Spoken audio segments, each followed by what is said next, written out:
할렐루야.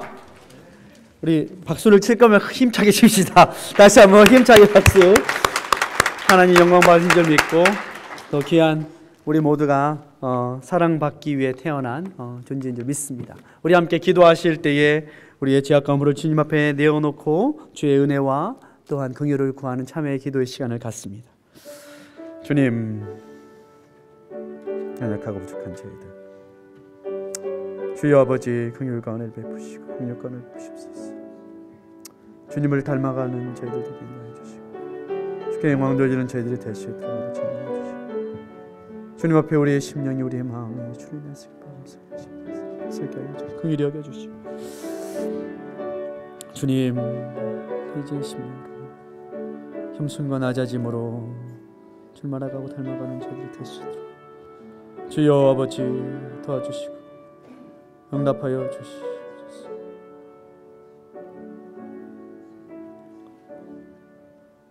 아멘. 허물과 죄로 죽었던 우리를 그리스도 예수의 보혈의 은혜와 사랑으로 살려주신 주님, 우리를 사랑하시되 끝까지 사랑하여 주시고 아들보다도 우리를 더 사랑하여 주시어서 우리의 모든 죄악과 허물을 친히 아들에게 담당시켜 주시어서 하나님의 의와 그 사랑을 만족시키시는 주님, 이 시간 우리의 죄악과 허물의 발을 주님 앞에 내어놓습니다. 더럽지만 추하지만 주님을 의지하고 주님을 믿기에 주님 앞에 내어놓는 발이오니 주여 깨끗이 씻어주시고 이제 후로는 다시는 죄를 짓지 않는 인생들이 될 수 있도록 주여 은혜를 베풀어 주시옵소서. 하늘로부터 내려오신 참떡이신 예수 그리스도를 먹고 마심으로 우리가 주 안에 거하고 주가 내 안에 거하여 주와 함께 동행하며 주 안에 살아가는 저희들 성령의 사람들이 될 수 있도록 이 시간 주의 성령으로 말씀하여 주시옵소서. 감사하며 예수님의 이름으로 기도드립니다. 아멘. 할렐루야. 오늘 우리가 나눌 하나님의 말씀입니다. 하나님의 말씀은 신약 성경 누가복음 16장 19절로 25절까지의 말씀입니다.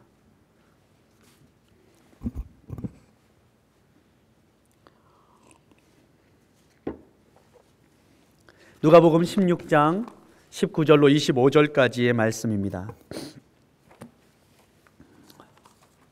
저희 분이 한 목소리로 19절로부터 25절까지의 말씀을 한 목소리로 함께 읽도록 하겠습니다. 한 부자가 있어 자색 옷과 고운 베옷을 입고 날마다 호화로이 연락하는데 나사로라 이름한 거지가 헌대를 앓으며 그 부자의 대문에 누워 부자의 상에서 떨어지는 것으로 배불리려 하매 심지어 개들이 와서 그 헌대를 핥더라.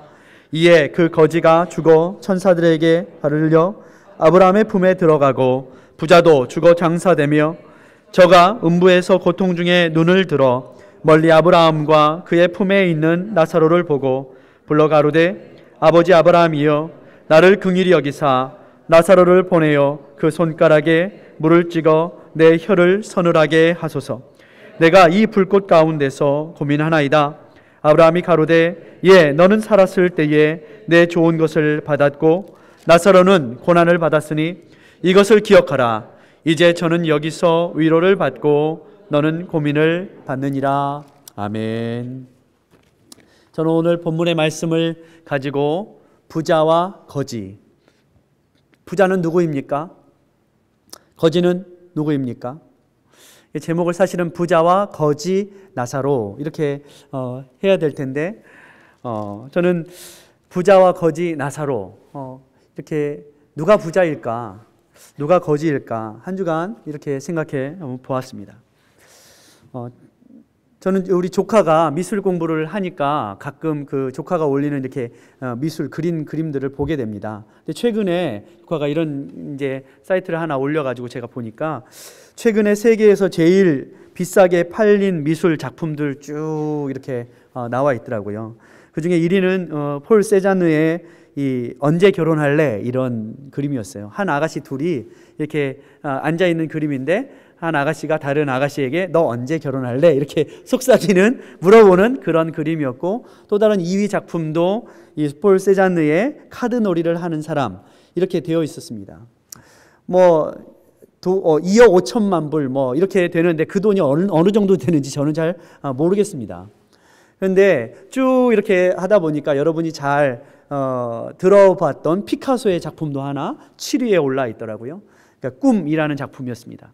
꿈은 한 아가씨가 그 흔들 의자에 반쯤 이렇게 고개를 숙이고 잠들어 있는 그런 모습을 이렇게 스케치해서 그림을 그린 유화 작품입니다.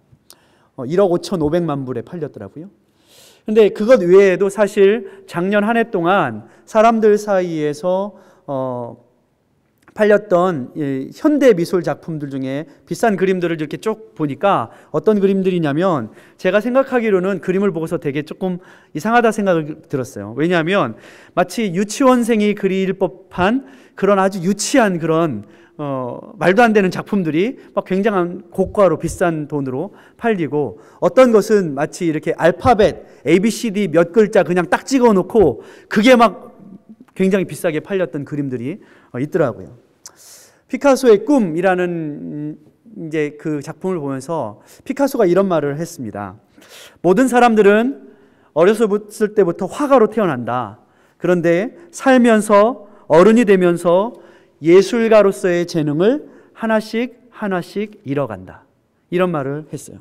왜 그런가 했더니 사람들이 어렸을 때 그 순수함과 순진함 이 동심들을 점점 살면서 사는 것들, 무엇인가를 붙들고 무엇인가를 가지려고 하는 이 욕심들 때문에 묶여 살고 또 묶이고 하면서 정말 좋은 동심들을 잃어간다라고 이렇게 생각이 들었습니다. 왜 부자들이 그림을 사서 모으지? 하는 생각을 합니다. 그것은 어쩌면 어렸을 적에 그 가졌던 이 동심을 또 그 예술적 감각들을 이제 나이가 들어서 돈을 많이 모으고 나서 그것을 다시 한번 갖고 싶은 마음이 드는 것이 아닐까? 이런 스쳐서 지나가는 생각도 해보았습니다. 여러분, 잘 사는 것이 무엇일까요? 여러분 잘 살고 계십니까? 사실 우리는 본토 친척 아비 집을 떠나서 잘 살아보겠다고 이역만리 이 타국의 미국의 땅에 와서 삽니다. 잘 살아보려고, 넓게 살아보려고, 새롭게 도전해 보려고 미국에 왔는데 어떻게 보면 점점 더 좁아지고 점점 더 두려워지고 새로운 것들을 도전하기보다는 내가 지금 가지고 있는 것들에 안주하고 그것들을 고집하고 살아가고 있지는 않는가 하는 생각을 해 보았습니다. 그러면서 저는 오늘 본문의 말씀 그리고 사실은 누가복음의 6장의 말씀을 이렇게 연달아 보면서 부자와 거지 나사로 누가 부자일까? 누가 부자로 하나님 보시기에는 누가 부자라고 말씀하시는 것일까? 라는 생각을 한 주간 하게 되었습니다. 세상엔 부자이면서도 거지처럼 사는 사람이 많이 있습니다. 또 가난하면서도 부자처럼 사는 사람도 있습니다. 그런데 더 불쌍한 것은 가난하면서 더 거지처럼 살면 불쌍하겠죠. 그런 사람은 아무도 없기를 바랍니다. 진정한 부요함은 어디서 오는 것일까? 주님은 계속해서 우리에게 성경을 통해서 말씀하고 계십니다. 사실 단순한 문제는 아닙니다. 어떻게 하는 것이 잘 사는 것일까? 단순한 문제가 아니에요. 우리가 한때 이렇게 외쳤잖아요. 잘 살아보세. 잘 살아보세. 우리도 한번 잘 살아보세. 그리고 마지막에 다 대단한 노래예요. 잘 살아보세. 이렇게 끝나요. 잘 살아보세로 시작해서 잘 살아보세로 끝납니다. 그런데 정말 잘 사는 것이 무엇일까요? 오늘날 저는 우리 사회가 잘 사는 것과 돈이 많은 것이 하나다라는 그 개념을, 이 잘 사는 것과 돈이 많은 것을 하나로 이렇게 뭉뚱그려 모아놓고 그것을 고집하여 사람들에게 말하고 있는 사회가 아닌가 하는 생각을 해봅니다. 정말로 말해서 잘 산다는 것을 하나의 기준, 세상적인 성공, 세상적인 부, 세상적인 명예, 이 하나의 기준으로 사람들이 진정한 잘 삶, 부유하게 사는 것을 축소시켜 버렸다라는 생각을 지울 수가 없습니다. 실제로 잘 산다는 것이 무엇일까요? 행복하게 사는 거 아닙니까? 맞습니까? 예.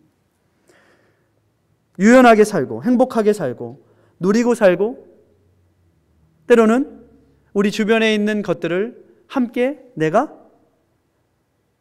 말할 수 있고, 표현할 수 있고, 그것 때문에 즐거워할 수 있고, 할 수 있는 삶이 아닐까 하는 생각을 해봅니다. 좋은 관계 속에서 사는 것. 그런데 언제부턴가 사람들은 잘 산다는 것을 돈을 많이 벌어서 경제적으로 떵떵거리며 사는 것으로 축소시켜 버렸어요. 그래서 이러한 하나의 기준을 가지고 어쩌면 우리들이 우리 아이들에게도 그대로 아이들에게 계속해서 주입시키고 있지 않는가 하는 생각을 해봅니다. 아이들이 점점 더 꿈을 잃어버리면서 아이들의 꿈은 하나가 되었습니다. 요즘에 초등학교 아이들부터 대학생들까지 다 꿈을 물어보면 뭐라고 대답하는지 아십니까? 부자 되는 것이요. 돈 많이 버는 것이요. 성공하는 것이요. 그래서 제가 이 EBS 다큐멘터리에 한국의 고3 이런 다큐멘터리를 만들었더라고요. 근데 우리나라 고등학교 3학년들의 삶을 보니까 자기가 없어요. 자기의 삶이 없어요. 초등학교, 중학교 때만 해도 집에 오면 엄마랑 아버지랑 얘기도 좀 하고 이렇게 대화도 좀 하고 그랬는데 아이들이 고3이 될수록 점점 대화가 사라집니다. 엄마 아빠랑 말을 안 하려고 그래요. 왜? 엄마 아빠의 기준이 뭐냐면 너 이번에 시험 잘 봤니? 이번에 몇 등 했니? 이번에 모의고사 몇 점 맞았니? 이것뿐이다 보니까 중학교 때는 막 반에서 한 5등, 10등, 전교에서 한 10등만 해도 되게 행복했던 애들이에요. 와, 나름대로 이런 자존감이 있던 애들이 고등학교 가서 점점 성적도 떨어지고 생각하는 것보다 안 되니까 아이들이 집에 와서 부모랑 얘기를 안 하는 거예요. 엄마 아빠가 무슨 말을 할까 겁내하는 거예요. 그러면서 고3 아이들이 이런 말을 해요. 모의고사 시험 보고 나서 성적이 잘 안 나왔어요. 모의고사 시험으로 또 학교를 이렇게 먼저 지원해 보는 거예요. 그래서 이 정도 성적에는 어느 대학에 갈 수 있을까? 근데 모의고사를 보고 나서 중학교 때는 전 교에서 한 10등 정도 한 애가 고등학교에 올라가 가지고 성적이 안 나오니까 얘가 하는 말이 모의고사 못 보고 나서 딱 하는 말이 뭐냐면 죽고 싶대요. 자살하고 싶다는 거예요. 모의고사 못 보고 난 그 성적을 가지고 죽고 싶어요. 자살하고 싶어요. 누구의 영향일까 생각을 해봤어요. 누구의 영향일까요? 아이들이 그냥 그대로 됐을까 하는 생각 해봅니다. 어쩌면 부모의 기준, 우리가 귀하다고, 우리가 중요하다고 여기고 있는 그 조건과 그 기준을 어쩌면 우리 부모들이 우리 자녀들에게 그대로 강요하고 그렇다라고 계속해서 밀고 가고 있지 않는가. 제가 이렇게 보니까 서울대학교 학생들이 입학을 했는데 한 학생이 서울대학교 경영학과에 입학을 했어요. 그런데 그 뒤에 플랜카드에 뭐라고 써 있는지 아십니까? 서울대 경영학과 입학생들에게 이렇게 써 있어요. 너 이과 취업 안 되는 거 알지? 이렇게 써놨어요. 너 이 학과 취업 안 되는 거 알지? 플랜카드에 그렇게 붙여놨어요. 신입생들이 들어와서 그 학과에 합격했다고 좋아할 틈도 없이 플랜카드에는 너 이 학과 취업 안 되는 거 알지? 오늘 부자와 거지, 나사로. 이 나사로의 이름은요, 사실 이 히브리어 엘르나자르라는 말을 헬라식으로 음차해 왔습니다. 그래서 나사로 이렇게 해놨어요. 그런데 이 엘르나자르라는 이름의 뜻은 뭐냐면 하나님이여 나를 도우소서, 이런 뜻입니다. 하나님이여 주여 나를 도우소서. 하나님이여 나를 도우소서. 나사로라는 뜻은 하나님이여 나를 도와주소서. 부자보다 거지였던 나사로가 아마도 제 생각에는 하나님이여 나를 도우소서 하면서 날마다 살지 않았을까요? 하나님 나를 도와주세요. 하나님 나를 도와주셔야지 오늘도 저 먹고 삽니다. 그런데 이 이야기가 누구 얘기냐면 사실 오늘을 살고 있는 우리의 모습이에요. 우리의 모습. 하나님이 우리를 도와주시지 않으면 누가 우리 중에 누구 하나 집에다가 다 뭐 돈 쌓아놓고 떵떵거리면서 사는 부자와 같이 호의호식하고 연락하는 사람이 누가 있습니까? 우리도 문 밖을 나가면 하나님 나를 도와주십시오. 이렇게 살 수밖에 없는 것이 바로 우리의 현재의 모습이에요. 오늘 그렇게 주님은 두 사람을 등장시킵니다. 부자는 호의호식하고 좋은 옷을 입고 고운 세마포 옷을 입었다. 거지는 그 발 밑에 개와 같이 살며 아픈 곳을 사람에게 아닌 누구에게 핥아달라고 한다고요? 개에게 핥아달라고 하면서 살아가는 이 너무나도 극명하게 대조되는 두 사람을 주님은 등장시킵니다. 최근에 저는 여러분도 보신 분이 있으실 것입니다.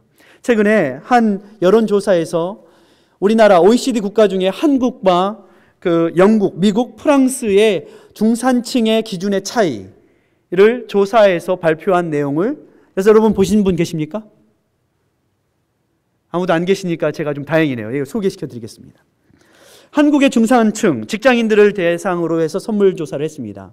그랬더니 부채가 없는, 다시 말해서 론이 없는 아파트 35평짜리 아파트 가지고 있을 것.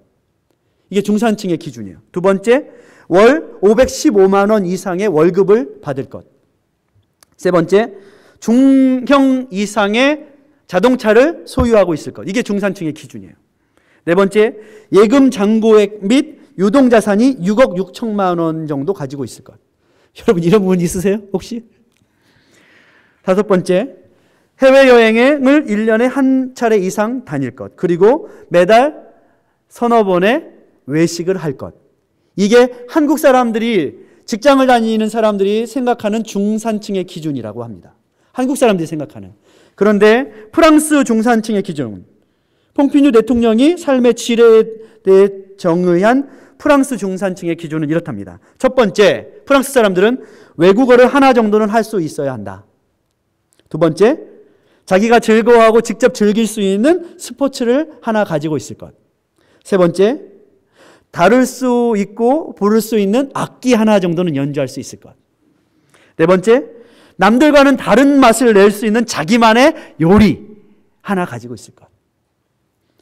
다섯 번째, 이 사회적인 공분, 우리나라도 이제 세월호나 이런 사건들이 있을 때 사회적인 공분에 참여할 수 있을 것, 약자를 도울 수 있을 것. 그리고 여섯 번째로는 항상 자기의 여가 시간이나 틈을 내서 남을 위해 봉사할 수 있을 것. 이렇게 얘기했어요. 영국의 중산층의 기준, 옥스퍼드 대학교에서 제시한 중산층의 기준은 이랬습니다. 삶 속에서 페어플레이를 할 것. 두 번째는 자기 나름대로의 삶의 주장과 신념을 가지고 있을 것. 세 번째로는 공동체에 더불어 살아가면서 독선적으로 자기 주장만 하지 않을 것. 네 번째는 삶의 이 소외된 계층과 삶의 약자들에 대한 항상 이 체리티한 마음을 가지고 있고 대응할 수 있을 것. 불의와 불평, 불법에 의연하게 대처할 수 있을 것. 그렇다면 우리가 살고 있는 이 미국의 사람들은 중산층의 기준을 어떻게 보았냐면 공립학교에서 가르치고 있는 중산층의 기준을 이렇게 말했어요. 자신의 주장에 대해서 떳떳하게 자신 있게 말할 수 있을 것. 이 한국 애들이 이걸 잘 못해요. 자기 주장이 없어요. 조용합니다. 착하다고 생각하는데 또 그렇다고 착한 것도 아니에요. 두 번째, 사회적인 약자들에 대해 배려하고 도울 것. 부정과 불법에 저항할 것. 그 외에 테이블 위에 항상 읽고 공부하는 잡지나 책들을 가지고 있을 것. 우리나라 사람들과 다른 나라 이 OECD 선진국의 이 중산층의 기준이 무엇이 다른지 여러분 느끼시겠습니까? 한국 사람들은 어떻게 하면 기준이 하나예요. 기준이 하나. 잘 먹고 잘 살고 돈 있는 것. 이것을 부유하다라고 생각한다는 거예요. 그러나 정말 우리나라가 이 시대 가운데 사람들이 화가 나고 어렵고 발목을 잡고 있는 사람들이 느끼는 힘들고 어려운 것은 바로 우리나라가 못 살고 못 먹고 살기 때문이 아니라 사실은 사람들의 의식이 수준이 그것을 못 따라가기 때문에 더 우리는 어려워지고 있습니다. 사람들은요 그렇대요. 평생을 아파트 한 채 살겠다고 돈을 벌어서 아파트를 산 다음에는 그 다음 어떻게 할까요?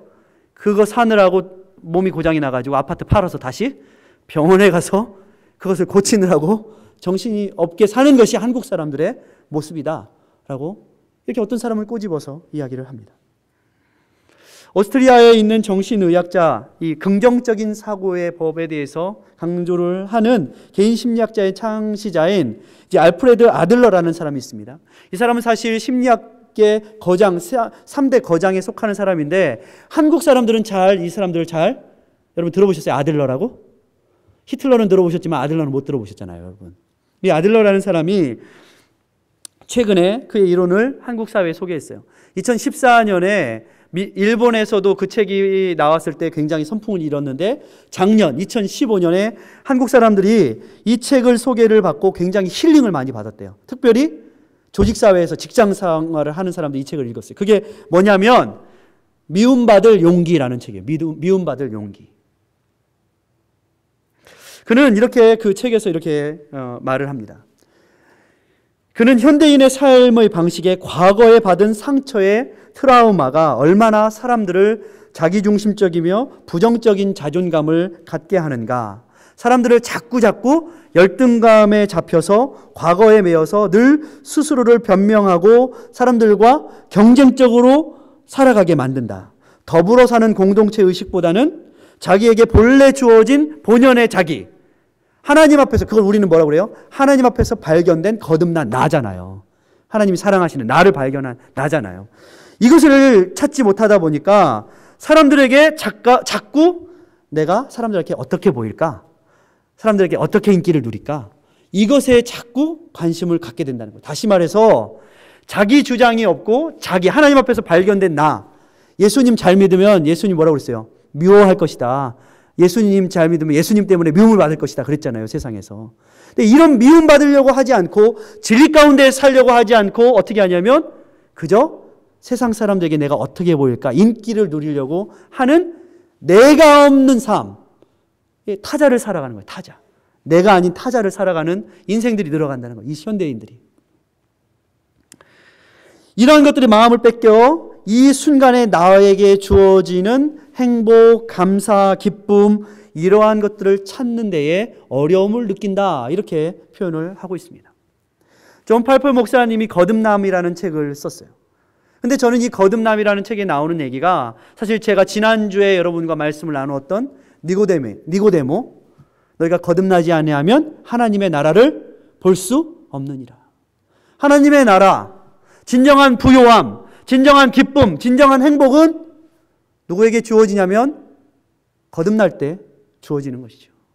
거듭날 때 살 수 있는 것이죠. 그런데 이 존 팔펄 목사님은 거듭남이라는 책 제3장에서 거듭나야 과거가 해결된다 이렇게 말하고 있어요. 이 주제는 제가 지난주에 말했던 그 니고데모의 이야기하고 일맥상통하는 얘기라고 저는 생각해요.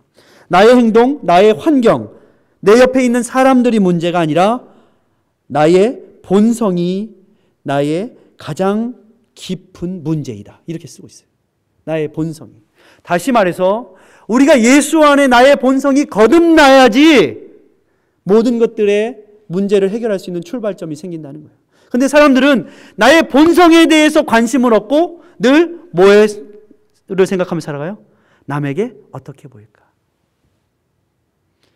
그것은 결국에는 나의 열등의식, 나의 상처를 늘 가리고 아닌 척하고 나는 괜찮아, 나는 괜찮은 척하는 또 다른 자기 보호 본능에 사로잡혀서 진짜 아버지를 못 만나는 거예요.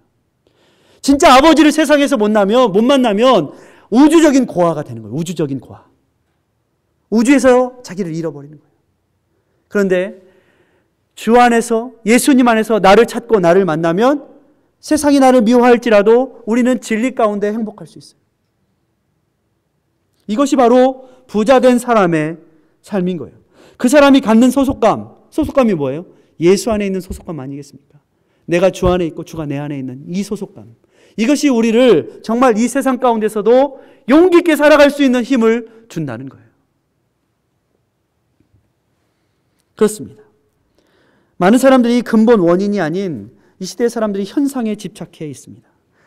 현대인들이 불행하고 거지처럼 살아가는 이유가 진정한 자기가 아닌 남과의 경쟁과 상처 속에서 자기를 찾지 못하고 기쁨도 소망도 없이 늘 긴장과 눈치만 보고 살아간다는 거예요. 공동체 속에서의 소속감. 미국 사람들은 이런 말 써요. sense of belonging. 이게 뭐예요? 내가 어디에 소속되었다는 센스가 있다는 거예요. 이런 표현들을 굉장히 미국 사람들이 많이 쓰더라고요. 근데 한국 사람들은 sense of belonging 필요 없어요. 뭐가 제일 중요해요? 돈. 이게 다 해결해 줘. 주여, 그죠? 주여, 아버지, 어찌하오리까? 저는요, 물질이 돈이 필요 없다라고 말씀드린 것이 아닙니다. 필요합니다. 우리에게 필요한 것이요. 그런데 중요한 것은 뭐냐면 그것을 우리가 어떻게 지금 이 순간에 감사하고 누리고 살 것인가? 하나님 앞에서 나는 누구인가? 이것에 대해서 계속 우리가 물어야 된다는 거예요. 그렇지 않으면 사람들은 계속해서 그것을 감추려고 어떻게 합니까? 그 과거의 상처를 감추려고 자꾸 바벨탑을 쌓고 오늘처럼 호의호식하며 자색 옷을 입고 고운 세마포 옷을 입고 사람들을 불러가지고 놀고 먹고 마시지만 거기에는 뭐가 있어요? 오히려 자기의 공허함을 더 표현하는. 공허해질수록 사람들은 뭘 많이 하죠? 혼자 소주를 따릅니다. 공허할수록 사람들이 많이 하는 것이 무엇입니까? 혼자 화투패를 맞춰보는 일을 많이 하게 되는 것이죠. 혼자 앉아서. 사람들이 왜 그 일을 할까요? 오늘의 운세는 어떻게 될까? 맞춰보는 거예요. 오늘의 운세는 어떻게 될까? 그래서 이 세대의 사람들이 이 피해의식 속에서 질투와 분노 속에서 서로를 신뢰하지 못하고 살게 돼요. 말이 안 통하는 사람이 되고 혼재의 생각, 변명에 사로잡혀 있어요. 코드가 맞지 않는다는 거예요. 코드가 맞지 않는다라는 뜻이 무슨 뜻이냐면 그것은 죄의 어원은 히브리어에 보면 하타, 아원, 그리고 페시아라는 이 세 단어를 이게 번갈아 가면서 그때그때마다 사용을 합니다. 그 뜻에는 어긋남, 불의, 무법, 거역, 불순종 이런 뜻이 있는데 이것을 통합해서 보면 죄란 무엇이냐면 관역을 빗나가다. 하나님께서 원래 만드셨던 그 목적을 빗나가다. 화살이 쐈는데 빗나가다. 관역을. 이런 뜻이에요. 이런 뜻. 다시 말해서 코드가 맞지 않아요. 빗나가는 삶. 죄는 빗나가게 만들어요. 자기의 삶을 살지 못하도록 만들어요. 이게 죄예요. 그렇기 때문에 우리는 하나님의 관계가 회복되어야 돼요. 조화를 이루고 더불어 살고 하나님이 주신 환경과 자연 속에서 누구와도 바꿀 수 없는 나, 하나님이 사랑하시는 나, 그 사람을 찾을 때 우리는 동심으로 돌아갈 수 있어요. 사람들이 동심을 잃어버리면 나타나는 현상이 있다고 합니다. 무엇일까요? 웃긴 말을 해도 웃지 않는 것. 동심을 잃어버린 사람들의 특징입니다. 그래서요, 고위직 공무원들을 보면요, 웃긴 말을 해도 잘 안 웃습니다. 고위직 공무원. 왜 고위직 공무원이 되려면 어떻게 경쟁사회에서 살아남았겠습니까? 예? 5급 공무원, 4급, 3급까지 쭉 올라가다 보면 사람들이 점점 어떻게 되냐면 웃긴 말을 할 때 이렇게 웃던지 아니면 옆에 사람이 웃어야지 옆 사람이 웃으면 덩달아 웃어요. 군대 조직 같은 거예요. 저도 이렇게 군대를 다녀왔지만, 전 사병으로 다녀왔지만, 저는 사병이었지만 우리 중대장 또 지원장교, 작전장교들과 친하게 지냈어요. 근데 이 중대장, 지원장교, 작전장교들은 항상 대대장 옆에서 어떻게 합니까? 대대장이 웃으면 무조건 하하하 웃어야 됩니다. 안 웃으면 웃겨도 꾹 참고 있어야 됩니다. 자기 허벅지를 꼬집어서라도 참아야 됩니다. 웃으면 절대 안 되는 거예요. 우리 사회가 진정한 어린 아이의 화가로서의 본능, 예술가적인 본능을 왜 뺐을까요? 그것은 우리가 우리의 기준을 자꾸 세상의 기준에 맞추려고 하다 보니까 유연하지 못한 거예요. 사람들이 유연하지 못하면서 나타나는 또 가지 특징이 뭐냐면 삶의 노래가 없대요. 삶의 노래. 여러분 평소에 일하시면서 흥얼거리는 노래가 있으십니까? 그것이 칠갑선이 됐던 돌아와요 부산항이가 됐던 여러분 노래하고 계십니까? 아니면 아침부터 저녁까지 인상을 쓰시면서 이것을 끝내야 하리라 하시면서 일하고 계십니까? 좀 웃으세요. 좀 노래를 하세요. 우리의 지금의 삶 가운데에 열매가 있어야 합니다. 사람들이 순수함을 잊어버리면서 또 다로 잃어버리는 거 하나 뭐냐면 자연이 계절이 바뀌어도 감탄하지 않는데요. 여러분 감탄하고 계십니까? 봄이 왔네? 와 꽃이 이쁘다. 이런 말씀 평소에 하십니까? 꽃은 무슨 꽃? 발렌타인데이가 되었는데도 어떻게 해요? 무슨 발렌타인데이 애들이야 그냥 하는 거지 뭐 그거는. 이렇게 하시면서 살고 계십니까? 삶 속에 여유와 유머와 위트가 없어지는 것. 여러분 삶 가운데 이 연탄길이라는 책 들어보셨어요? 연탄길. 굉장히 유명하고 많은 사람들이 이 연탄길이라는 책 때문에 굉장히 감동을 많이 받았어요. 이 연탄길이라는 것이 삶에 이렇게 많은 감동이 되는 이야기들을 다 이렇게 모아가지고 이렇게 모아놨던 그 책이 있었습니다. 근데 이 연탄길이라는 책을 썼던 사람 이철환 작가라는 사람이 최근에 이런 책을 또 하나 썼어요. 어떻게 사람의 마음을 얻을 것인가라는 새 책을 내놓았어요. 그런데 그는 그 책에서 이런 말을 써요. 이 시대의 한국 사회에 이 시대의 사람들이 왜 화가 나고 왜 폭력성이 늘어가는가에 대해서 사람들이 살아온 세월만큼이나 받아온 상처만큼이나 그대로 그것을 해결하지 못하면 그것이 폭력성으로 그대로 남아있대요. 사람 속에. 그리고 해결하지 않으면 다시 말해서 거듭나지 않으면 물과 성령으로 거듭나지 않으면 니고데모처럼 거듭나지 않으면 삭개오처럼 거듭나지 않으면 어떻게 해요? 그 폭력성을 그대로 가지고 있다가 폭발한다는 거예요.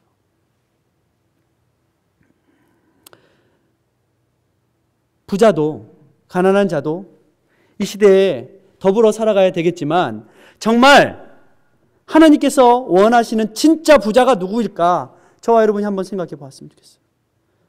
진짜 부자는요, 이 땅에서도 하나님께서 주신 것들을 누리고 또 하나님의 나라에 가서도 하나님 것을 누리는데 이 땅의 것에서 잘 누리기 때문에 하나님의 나라는 더 좋겠지 하고서 갈망하게 된다.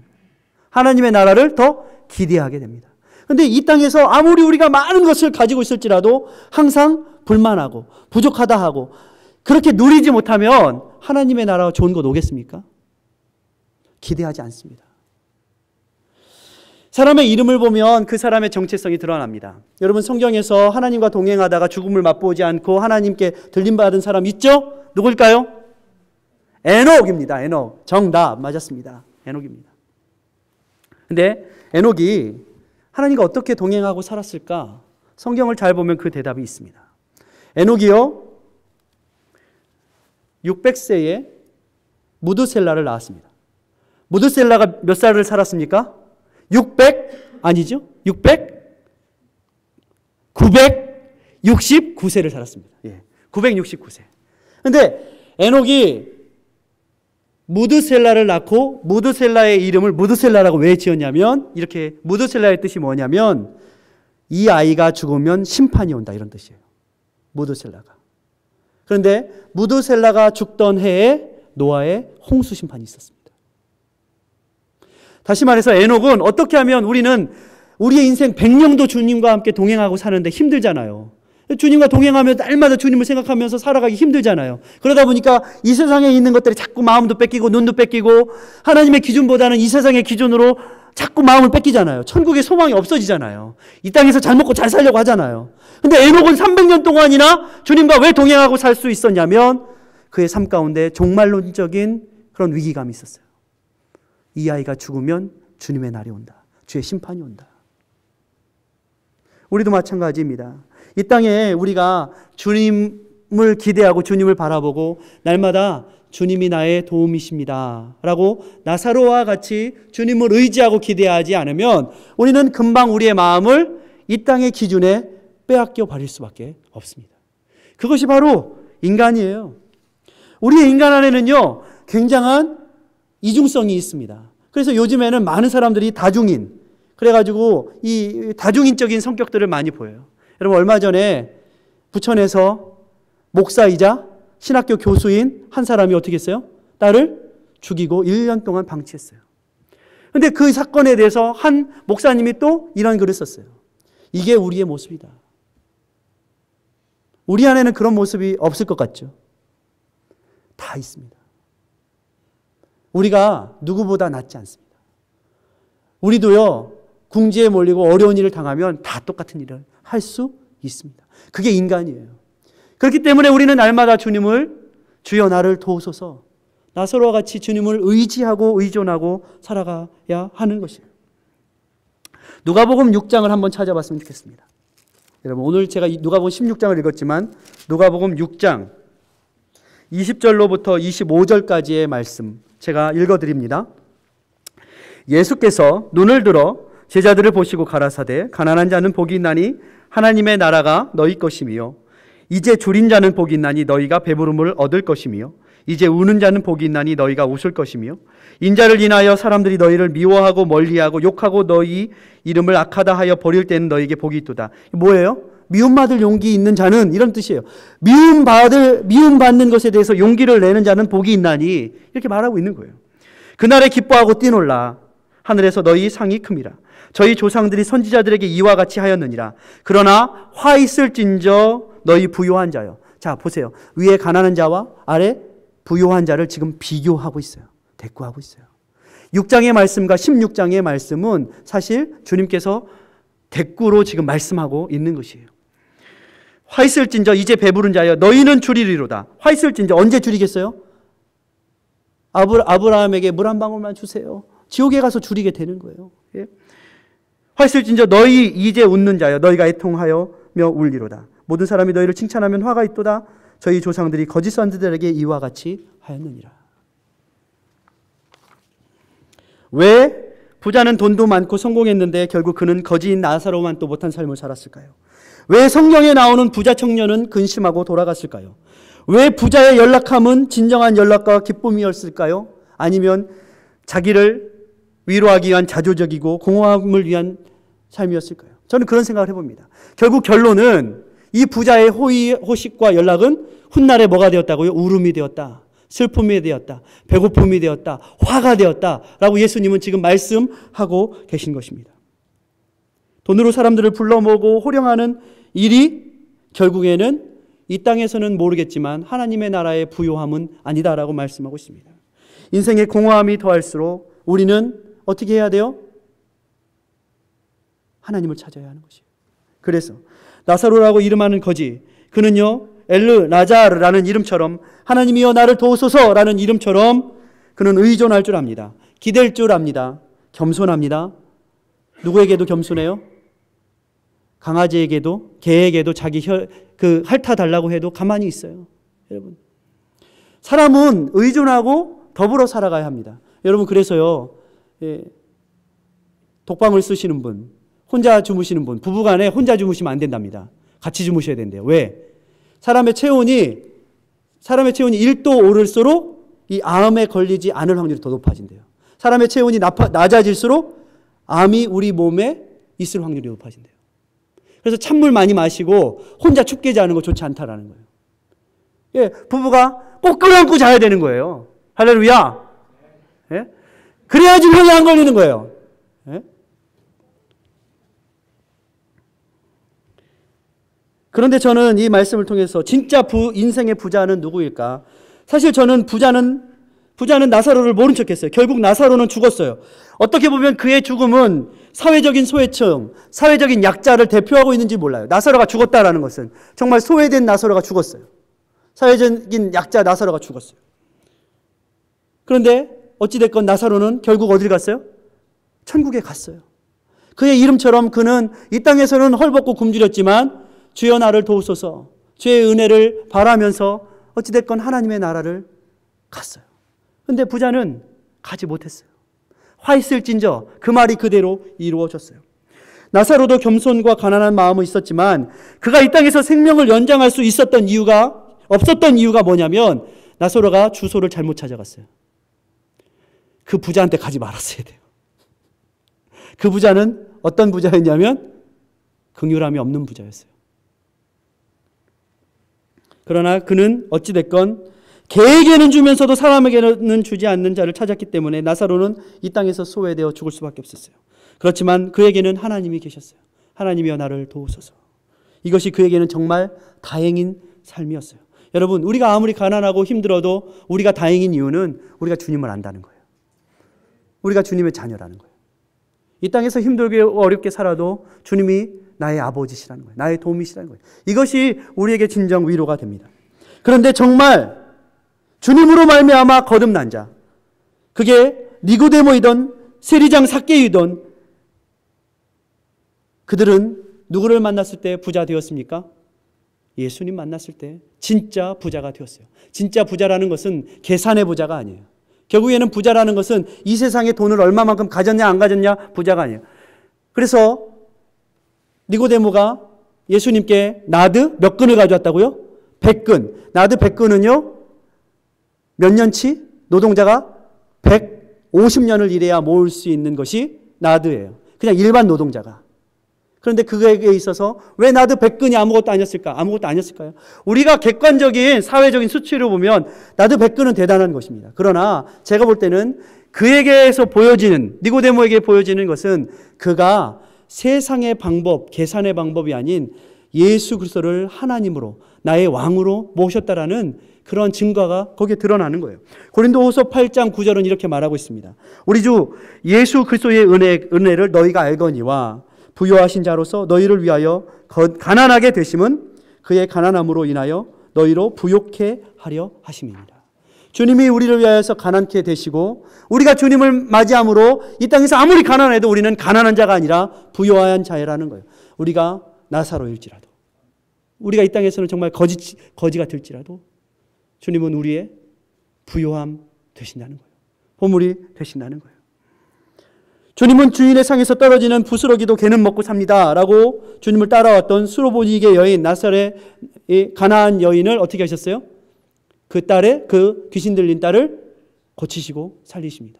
이 시대의 수많은 사람들이 그렇게 어떻게 보면 이런저런 정신분열을 또는 이런저런 다중인격을 앓고 있는지도 모르겠다라는 생각을 해봅니다. 어떻게 해야 살까요? 어떻게 해야 고침을 받을 수 있을까요? 그것은 우리가 예수 안에 거듭날 때 가능한 것입니다. 사람들이 잘 살지 못하는 이유, 행복하지 못한 이유, 마음과 얼굴이 어둡게 사는 이유는 잘 사는 것을 돈으로만이 잘 산다고 착각하고 있기 때문이라고 믿습니다. 잘 사는 것은 행복하게 사는 것입니다. 잘 사는 것은 소통하며 사는 것입니다. 잘 사는 것은 더불어 사는 것입니다. 저와 여러분, 주님께서는 계속해서 우리에게 관계를 말씀하십니다. 하나님과의 관계, 그 관계가 회복될 때에 돈으로 살 수 없는, 이 시대는요, 돈 때문에 부모와 형제와 자매하고도 말도 안 하고 지내는 시대입니다. 서로 싸우고 그것 때문에 고소고발하는 시대입니다. 그러나 하나님은 없어도 육선이 가득해 싸우는 것보다 아무것도 없어도 화목한 것이 낫다. 이것이 우리가 주님 때문에 부요하게 사는 이유입니다. 저와 여러분, 부자는 누구일까요? 거지는 누구일까요? 이 땅에서 우리가 어떤 세상의 기준으로는 거지처럼 나사로처럼 없을지 모르겠지만 주님은 아니다.